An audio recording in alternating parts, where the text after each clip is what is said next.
이 시간 저희들이 고린도전서 16장 마지막 장을 읽었습니다.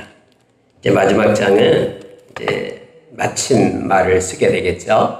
그리고 마지막 부탁하는 말을 적습니다. 그래서 여러분, 우리가 편지의 마지막 부분이 참 중요합니다.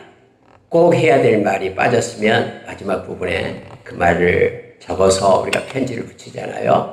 그래서 고린도에 있는 교회에 이런저런 일들이 많았지만 거기에 대해서 바울 사도가 하나님의 말씀에 의지해서 여러 가지 해결책, 또 이렇게 살아라라고 삶 속에 말씀을 가지고 사는 법을 그렇게 가르칩니다. 그리고 오늘 16장에서 이제 마지막 인사의 내용을 하고 있음을 보게 되는데요. 몇 가지 묵상하고 기도하는 시간 갖겠습니다. 처음에 보니까 여러분 16장 1절을 보니까 성도를 위한 연보, 헌금에 대한 얘기를 합니다. 그래서 내가 갈라디아 교회들에게 명한 것 같이 너에게도 이렇게 그렇게 하라 하면서 어떻게 말하냐면요. 2절에요. 매주 첫날에 너희 각 사람이 수입에 따라 모아두어서 내가 갈 때에 연보를 하지 않게 하라 이렇게 말합니다. 그때 당시 예루살렘에 기근이 들었어요. 그래가지고 예루살렘 교회에 그런 성도들이 너무너무나 힘든 상태에 있었는데 마게도니아 그리고 갈라디아 이쪽에 있는 교회에서 이제 형제들을 위한 연보를 하게 됩니다. 근데 바울 사도가 갔을 때 부랴부랴 막 서로 십시일반 이렇게 연보를 하지 말고 규칙적으로 연보를 해 두었다가 그걸 가지고 형제들의 구제에 사용할 것을 말하고 있는 거예요. 그래서 여러분 2절을 보니까 매주 첫날에 너희 각 사람이 수입에 따라 모아두어서 이렇게 말하죠. 그 매주 주마다 첫날에 모였어요. 여러분 매주 첫날이 모여요. 주일을 얘기하죠. 이거 안식일이 아닙니다. 그래서 초대교회에서는 주일날 모여서 하나님 앞에 예배하고 하나님께 경배했습니다.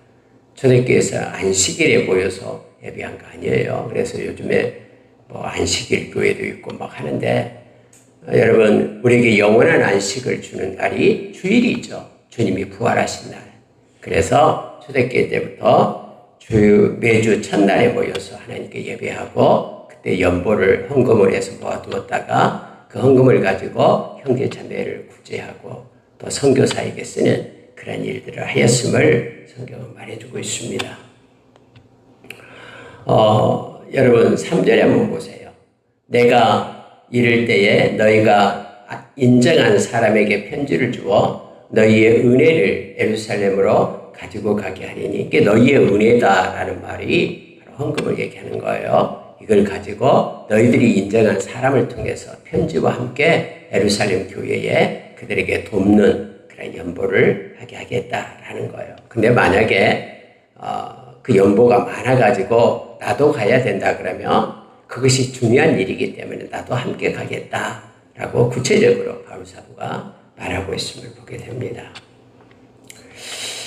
자 여러분 7절에 보니까요. 이제는 지나는 길에 너희 보기를 원하지 아니하노니 이는 만일 주께서 허락하시면 얼마 동안 너희와 함께 머물기를 바람이라 해서 이제 제2차 전도여행 때 이렇게 세웠던 고린도 교회에 여러 가지 문제가 있는데 내가 너희들과 함께 머물면서 이런저런 하나님의 말씀을 가르치겠다라고 약속을 합니다. 그리고 그 후에 이제 바울 사도가 그 고린도 교회를 들리게 되죠. 지금은 어디에서 있냐 그러면 에베소에 있는 거예요. 제3차 전도여행 때 에베소에서 이 고린도 전서 후서를 썼거든요. 그래서 성경이 이렇게 말해요. 내가 오순절까지 8절이에요. 에베소에 머물러 함은 내게 광대하고 유효한 문이 열렸으나 대적하는 자가 많음이라. 그래서 여러분 에베소에서 우리가 사도행전 보면 압니다만 18장 이하에서 나오죠. 그곳에서 3년 동안이나 머물러 있으면서 말씀을 전합니다. 특히 막 에베소에서 폭동이 일어나고 뭐 아데미어 하면서 막 바울을 잡아 죽이려고 막 했잖아요. 특별히 두란노 서원에서 2년 동안이나 하나님의 말씀을 가르쳤던 이 바울 사도의 모습을 보게 됩니다. 그래서 성경이 이렇게 말해요. 내게 광대하고 유효한 문이 열렸다. 복음의 문이 열렸는데 두란노 서울에서 매일매일 하나님의 말씀을 강론했는데 문제는 에베소에 있는 많은 사람들이 그렇게 대적하는 자가 많았다라고 기록을 하고 있는 거예요. 여러분, 하나님의 말씀이 증거되는 데는요, 언제나 대적하는 자가 있습니다. 그냥 순탄하게 하나님의 말씀을 증거되어진 법이 거의 없어요. 왜냐하면 이 세상에 악한 영이 있기 때문에 그렇다 했죠. 이 악한 세상에 진리의 말씀이 선포되는 것을요, 세상은 싫어해요. 그래서 우리가 요한복음 15장에 보면은 너희들이 세상에 속하지 않기 때문에 세상이 너희들을 미워한다 할지라도 그것 때문에 너무 걱정하지 말아라고 주님 말씀하시죠.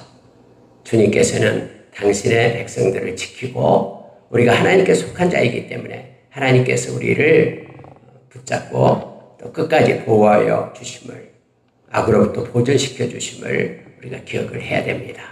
아무리 약한 세대에 우리가 있다 해도 우리는 그래서 걱정하지 않고 하나님을 의지하고 나가야 됨을 알게 합니다. 바울 사도도 이 에베소에서 말씀을 막 힘있게 증거해요. 매일매일 두란노 서울에서. 근데 바울을 시기하고 질투하고 죽이려는 세력이 나타났었어요. 그런데 하나님의 은혜로 바울이 그곳에서 보존을 받게 되죠. 그리고 이제 디모데를 갖다 이제 보냈어요.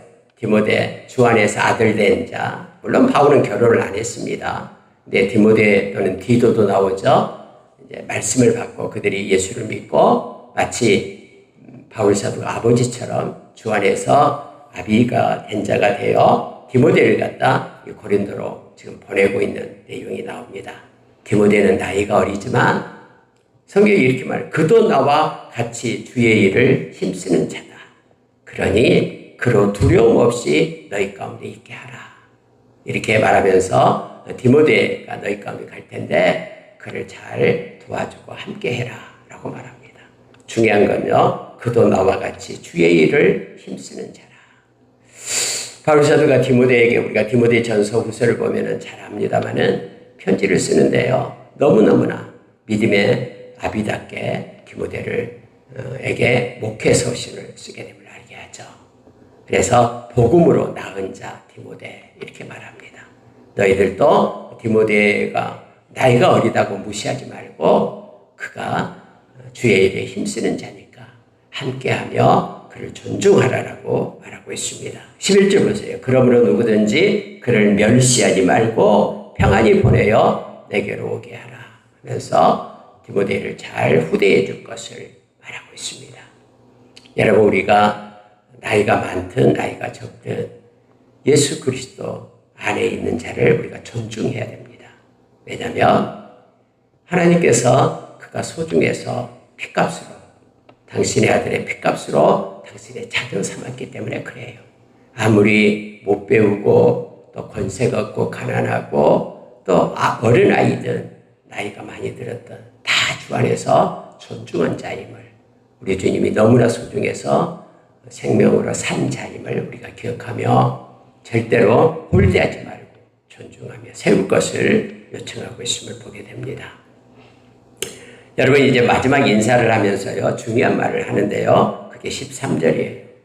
자, 깨어 믿음에 굳게 서서 남자답게 강건하라. 여러분, 이것은 다 네 마디로 되어져 있는 바울 사도가 부탁하는 얘기인데요, 이것은 군대 용어예요. 네 가지가 다요.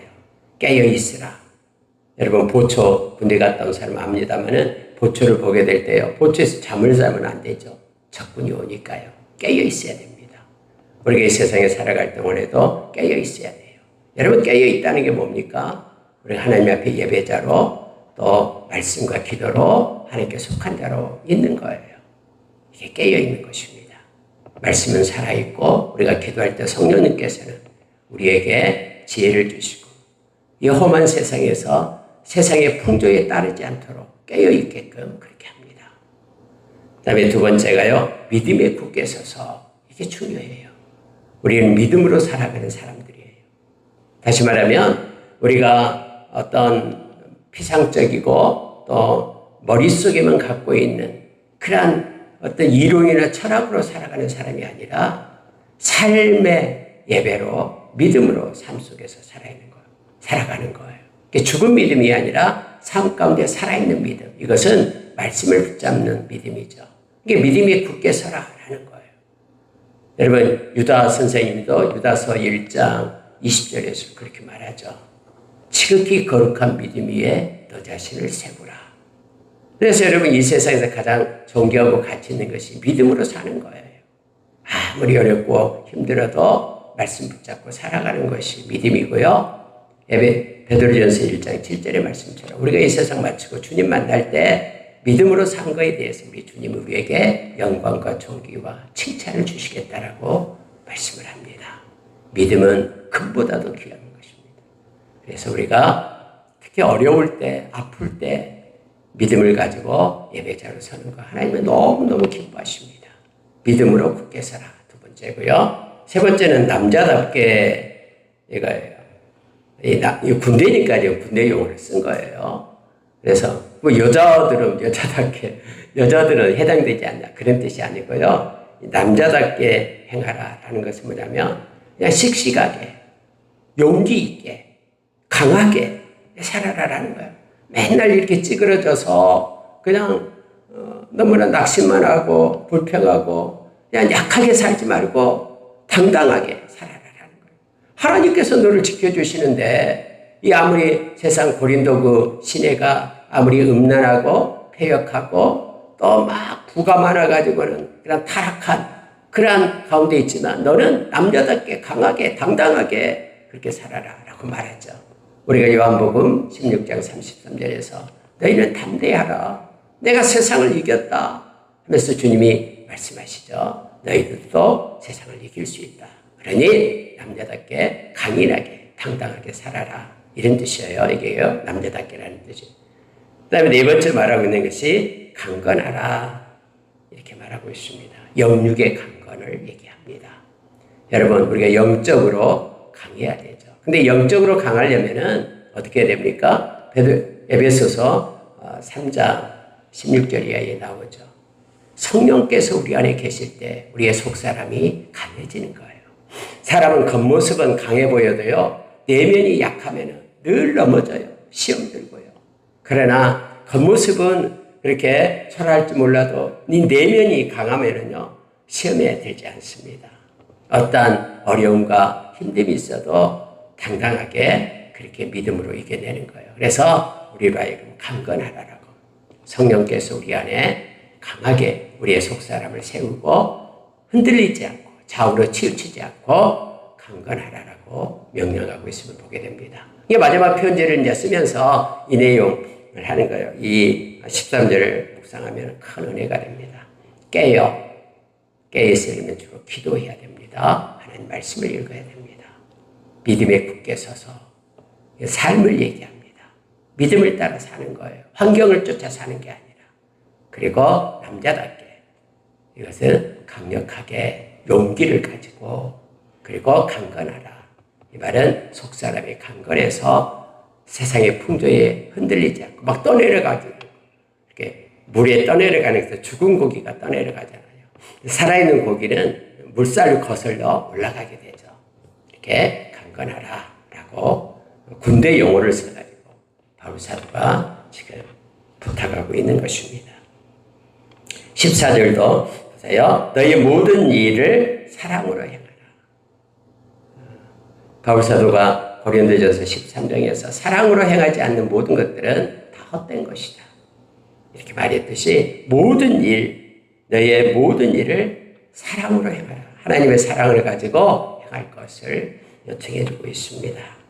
그리고 이제 인사말을 합니다. 자, 15절에 보니까 형제들아 스데바나의 집은 곧 아가야의 첫 열매. 이 아가야 지역이 어디냐면 바로 고린도 지역이 아가야 지역이에요.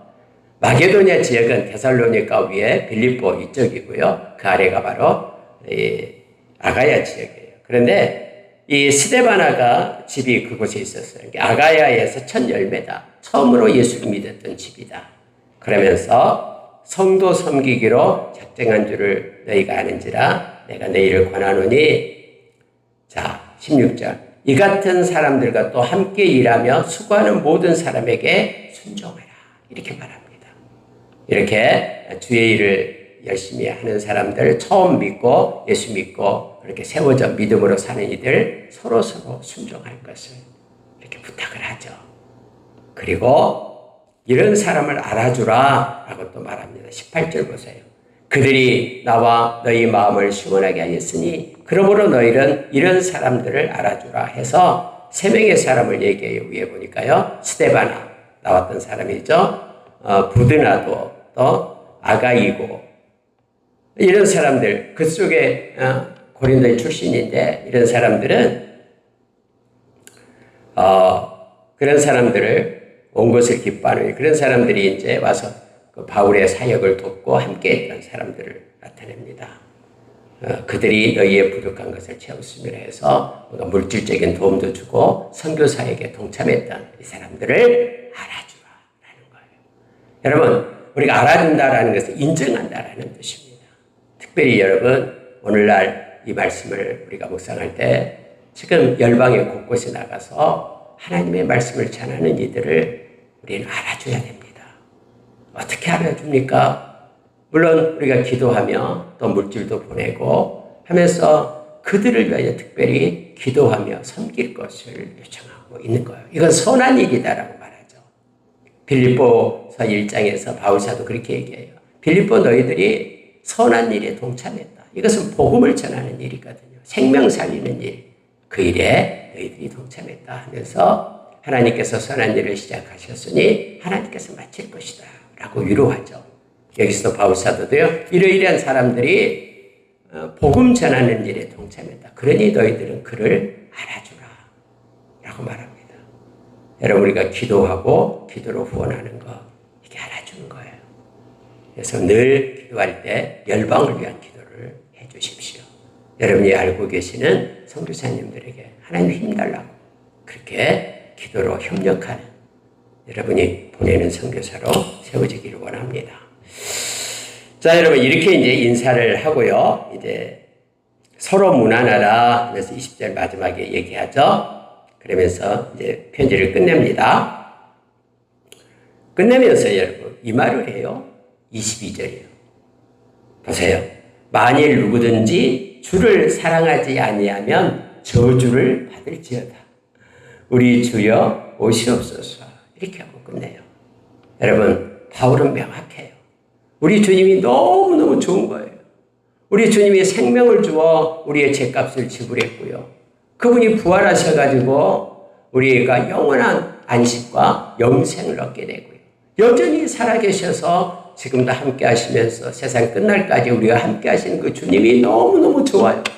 그런데 그 주님을 갖다 그 좋으신 주님을 사랑하지 않는 자들은 당연히 저주를 받을 것이다. 심판이 있을 것이다 라고 말씀을 하는 거예요. 이 세상에 존재하는 모든 사람들은 누구나 예수 그리스도를 사랑해야 된다라고 바울사도는 지금 외치고 있는 거예요. 그분은 우리를 죄사함으로 우리의 죄를 사하고 의롭게 하심으로 하나님의 자녀가 되게 했기 때문에 누구든지 예수를 사랑하며 예수를 높이고 자랑해야 된다라고 말하고 있는 것입니다. 그래서 여기서 저주라는 단어가요. 그 아나데마가 저주라는 용어예요. 아나데마. 예수님을 사랑하지 않는 자는 다 저주를 받아 심판에 이르게 된다. 아나데마. 근데요, 다음에요. 우리 주여 오시옵소서. 여러분, 우리 주여 오시옵소서. 주님 빨리 오십시오. 심판의 주로. 주여 오시옵소서는 뭐예요? 우리가 잘 아는 마라나타죠. 마라나타 찬양도 있잖아요. 그러니까 여러분, 아나데마하고 마라나타 두 가지를 동시에 딱 붙여놓은 거예요. 주님께 속한 사람들은 주님을 사랑함으로 주님이 빨리 오시기를 원하면서 주여 오시옵소서 하면서 마라나타 찬양을 하고요. 그리고 주를 사랑하지 않는 자들은 아나데마 저주가 있을 것이다라고 이 두 가지 단어가 서로 상반된 단어인데 바울사도는 그걸 묶어놔요. 그래서 예수를 믿는 자들은 주의 오심을 사모하면서 마라나타 찬양하고요. 주를 믿지 않고 주를 사랑하지 않는 자들은 심판에 있을 것이다라고 아나데마 이렇게 말하고 있음을 보게 됩니다. 말씀을 마치겠습니다. 마지막 인사말이 그거죠. 주 예수 그리스도의 은혜가 너희와 함께하고 나의 사랑의 그리스도 예수 안에서 너희 무리와 함께할지어다 하면서 마칩니다. 여러분 은혜를 얘기해요. 예수님의 은혜가 너희와 함께하기를 원한다 이거죠. 여러분 은혜라는 단어는 카리스라 그랬죠. 카리스라는 은혜는 하나님의 활동이에요. 하나님만이 하실 수 있는 활동. 우리의 삶 가운데 개입하셔서 하나님께서 활동하시고 기름 부으시고 그래서 하나님의 그 은혜 가운데 우리가 있게 됨을 알게 합니다. 작은 것에도 우리가 하나님의 은혜를 깨닫고 하나님께 감사하는 삶을 살 것을 요청하고 있는 거예요. 오늘 하루도 여러분 하나님의 은혜 안에 있기를 원합니다. 그래서 하나님이 나의 삶에 개입하시고 함께 하시는 그 은혜에 감격해 하나님께 영광 돌리는 귀하고 복된 하루로 살아내는 믿음으로 사는 우리가 되기를 예수의 이름으로 축원합니다. 함께 기도하겠습니다. 하나님 아버지 감사합니다. 고린도 교회를 향한 다윗의 마지막 글을 쓰면서 하나님 우리가 깨어있기를 원하는 그리고 믿음 위에 굳게 서서 행하기를 원하고 남자답게 강하게 아버지 안에 나약하지 않게 살아가고 그리고 우리의 영육의 강건을 하나님이 요청했습니다. 하나님 우리가 누구를 알아주며 살아가야 됩니까? 생명의 말씀을 증가하는 그들을 알아주며 인정하며 그들을 위하여 기도하며 후원하며 살아가는 우리 되도록 역사해 주시옵소서. 하나님 열방 반석교회를 하나님 붙잡아 주셔서 반석 되신 예수님을 열방에 힘있게 전하는 그런 사역을 잘 감당하게 하여 주시고 아버지 하나님 생명 걸고 말씀을 전하는 선교사들을 기도하며 후원하며 하나님 또한 파송하며 살아가는 교회 되도록 역사해 주시옵소서. 하나님 아버지 하나님을 우리 주님을 다 사랑해야 됩니다. 어제보다도 더 많이 깊게 우리 주님을 사랑하는 자 되게 하여 주시고 하나님을 사랑하지 않는 자 주님을 사랑하지 않는 자는 다 저주를 받고 심판에 이르게 됨을 바울사도는 선포합니다. 우리는 마라나타 주 예수여 어서 오시옵소서 하며 오늘도 주님의 오심을 소망하며 믿음으로 살아나게 하여 주시옵소서. 오늘 이곳에 와서 예배드리는 당신의 신실한 종들을 위해 함께하여 주시고 그들의 인생의 무관부가 하나님께 영광을 돌리며 믿음으로 살아나는 귀하고 복된 인생 되도록 역사해 주시옵소서. 하나님 우리의 연약함을 아시오니 다 회복시켜 주시고 고쳐 주시고 기름 부어 주시옵소서. 오늘 하루도 삶 가운데 말씀 붙잡고 믿음으로 굳게 서는 하루 되게 하셔서 하나님을 기쁘시게 하고 영광 돌리는 우리의 삶이 되기를 원합니다. 원격으로 함께하는 일에도 동일한 복을 허락해 주시옵소서. 주님께 감사드리며 예수님 이름으로 기도합니다. 아멘.